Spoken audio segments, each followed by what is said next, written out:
It's time for WAVE3 Listens Live, taking your calls to hear what you have to say on Kentuckiana's first live local TV talk show, and hitting the streets to be live on location in your community. All hosted by Cindy Sullivan.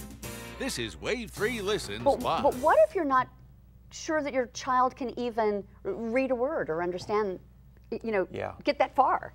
Yeah, there's some real classic signs of someone who is struggling or for whom reading will become too hard fought. A real hallmark is difficulty sounding out a new word. So when a child's reading across the page and come to a word, some kids can just sound that out and keep on rolling. But if your child gets stuck on that and they get really bogged down in that word, that's a real flag. As that progresses, they might just start to look at the first letter and guess the rest of the word. And as they read, they might leave words out, they might skip words, add words that don't belong. And those are the things you can notice at a surface level while you're reading with your child or while your child's reading with you. At a broader level, a child who avoids reading aloud, doesn't want to, chooses a simpler book than what their peers are reading, or even wanting to read that same simpler book over and over. And certainly anyone for whom their reading is, again, slow and labored. Those are all really critical flags that something's not happening in the way it should.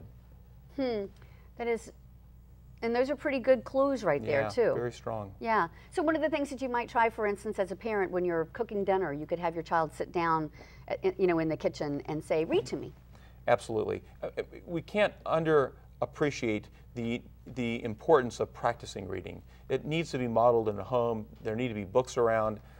There needs to be time set aside for reading. I mean, I think right now there's so much time pressure on children in terms of the daily life. And so having 20, 30 minutes a day to set aside where you really can just snuggle in next to that young reader and have them read is really important, certainly for their reading, but also just for the whole relationship of a family. Oh, sure, absolutely. And so setting aside time, and certainly even while other activities are going on, like cooking and other things, certainly a child can be reading. But the time we want to really bookend is a time when there are no other interruptions, when a parent's undivided attention can go and really start to notice how they're reading. Okay, and speaking of which, let's talk about some specific words, like that you could identify that your child might be having trouble. Yeah, well, following the thread there of being able to sound out words, we understand that that's one of the best predictors in a child's reading trajectory.